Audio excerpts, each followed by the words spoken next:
Hey friends, welcome back to my kitchen. Today I am going to make a third attempt to make Keto Upgrades Alicia's bread recipe. She is the one who is the mastermind behind actually using yeast to raise a egg white bread loaf.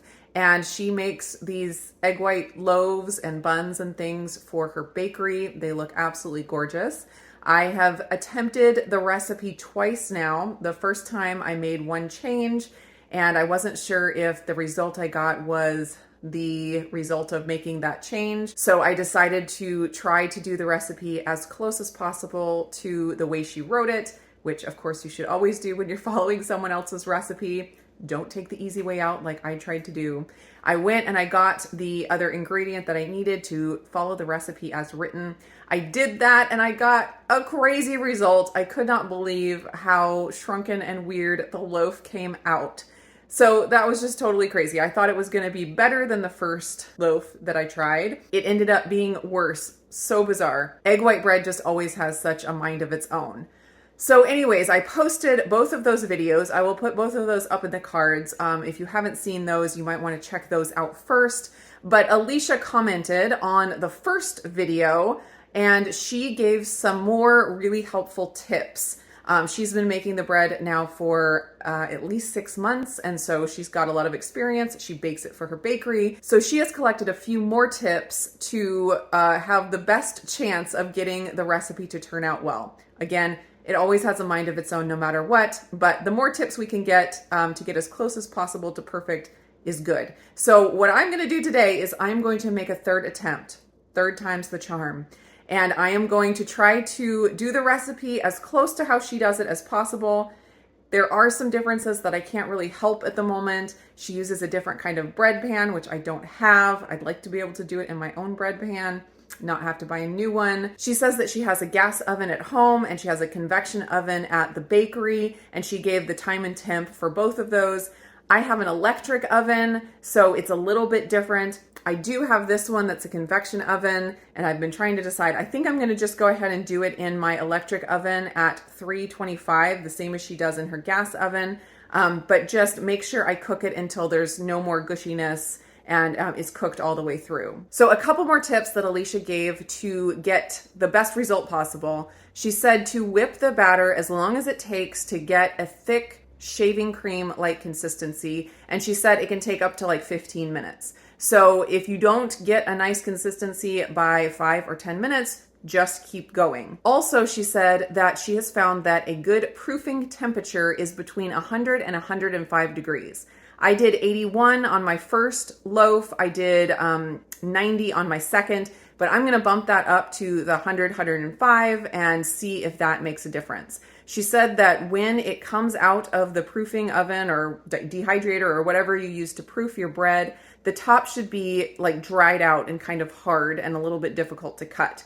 So I'm gonna try it with the higher temperature and see how that goes. I'm gonna go ahead and get my oven turned on to I'll probably just do 103 degrees. We'll just stick with that and let that preheat while I get all of my ingredients ready to go.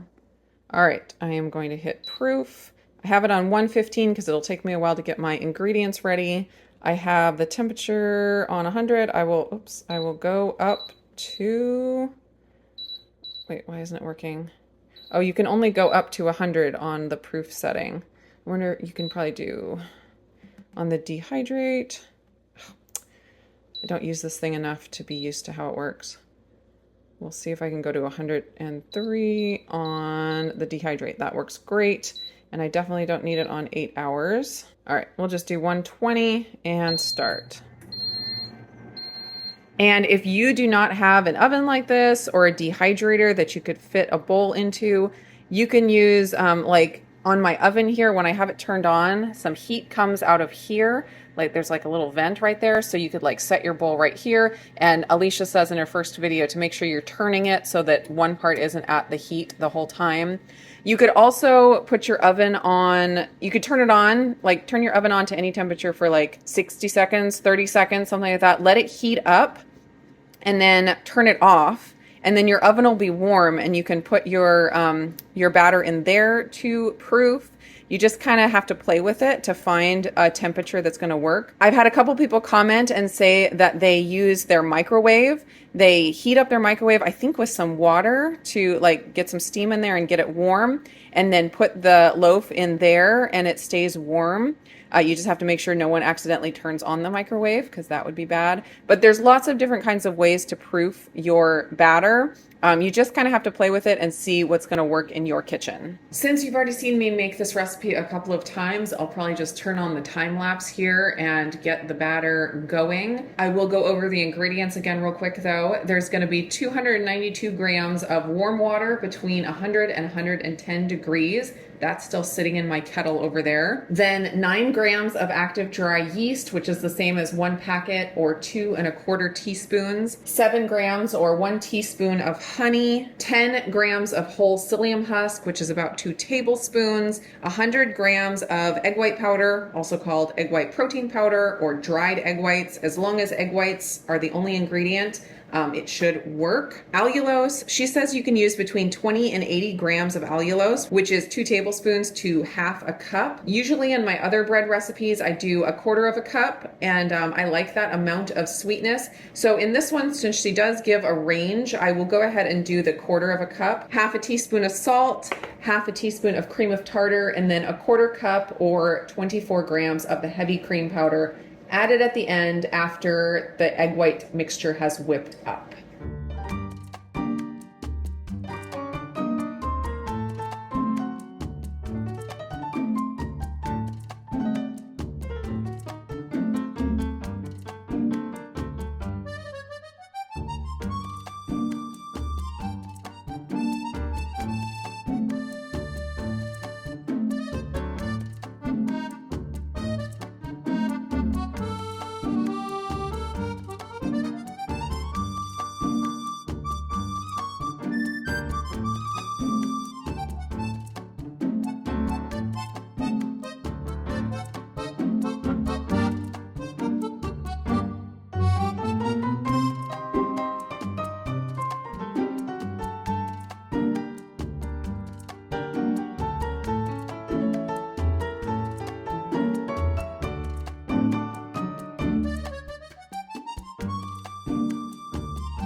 Look at what an incredible rise this got. I definitely think the higher temperature was the way to go. Of course, Alicia would know what she's talking about. My oven is preheated to 325 degrees, and I'm gonna go ahead and score the top again. And yes, the top is harder. So let me see if I can do this. Yep, there we go.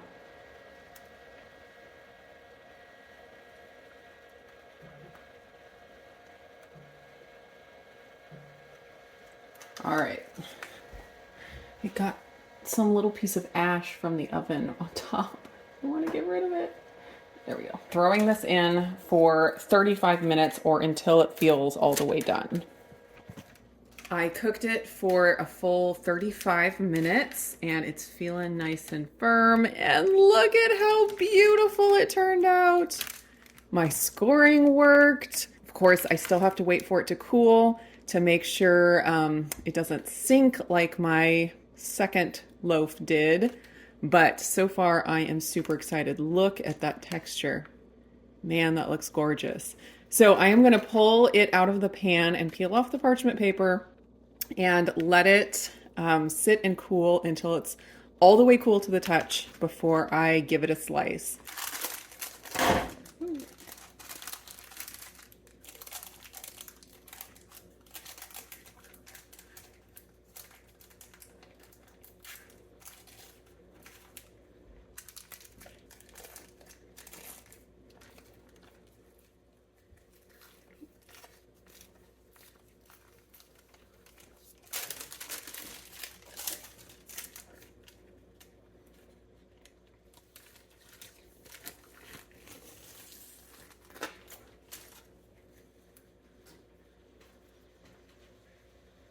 Okay, so maybe the egg white bread gods are not with me on this one. The sides did sink in again, not as bad as the first time. So, I mean, this is definitely going to get eaten. It's not a fail. It's not like this is going in the garbage or anything. This will definitely get eaten. I'm confident it will taste good, but I am disappointed that the sides sunk in again. So when I saw the sides start to sink after I took it out of the pan, I decided to try something else just to be sure, because this is going to drive me nuts. I decided to cook a loaf in my convection oven, my little convection oven that you saw me use for my proofing. It's an air fryer oven, so it has the convection fan, and you can set the convection on low or high. So I used Alicia's convection oven time and temperature. She said she does 275 for 38 minutes. So I did that, and that just came out of the oven, and I just pulled it out of the pan, and here it is. My scoring again totally failed on this one. It rose up on the side here, but as soon as I took it out of the parchment paper, it started to sink in. So I believe I'm going to have the same effect on this one that I have on this one once it cools all the way. This one is still a tiny bit warm, so I'm going to let it cool more before I cut it. But sadly, that was not the thing. I thought maybe cooking it on the convection would make a difference, but it looks like I'm still going to get the sunken sides. So at this point, I really don't know what could be causing the sinkage. It could be a difference in ingredients that I use. It could be some kind of an environmental factor between where I live and where Alicia lives. It could be so many different things. I think it just really goes to show that one recipe is not going to be the perfect recipe for every single person on the planet. And so when you use recipes from other people, feel free to tweak it and try different things in order to get a bread that really, really works for you. All right, so I love the look of the texture. Like up here, you can see the nice, really big air bubbles. I love that. I think I got more bigger air bubbles with the higher temperature proofing. So I'm definitely going to keep using the 100 to 105 degree proofing setting. I'm excited to try that with my other recipe with the butter powder and the arrowroot and see how that works out. Because man, that just looks so amazing.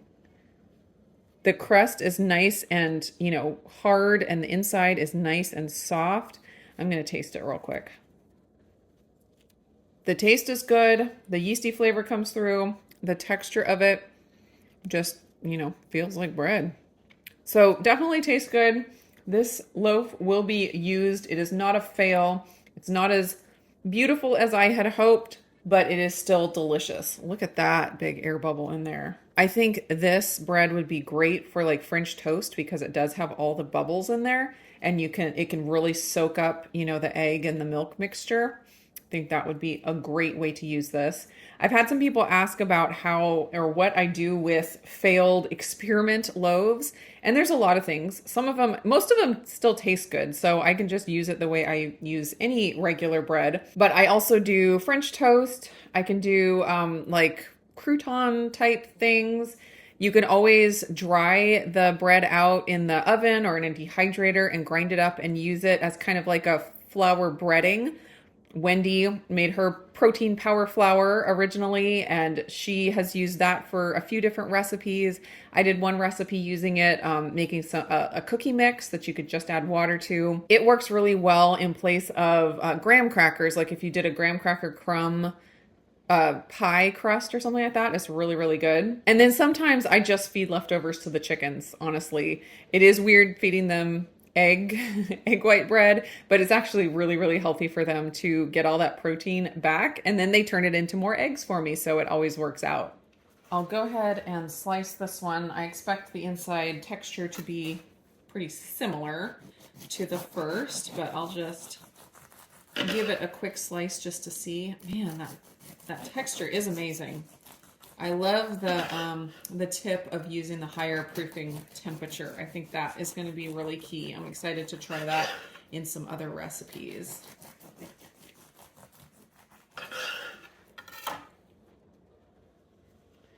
There is that. It looks so, so good. Thanks again to Alicia for this amazing recipe. Go check out her videos. She does all kinds of amazing keto dessert videos.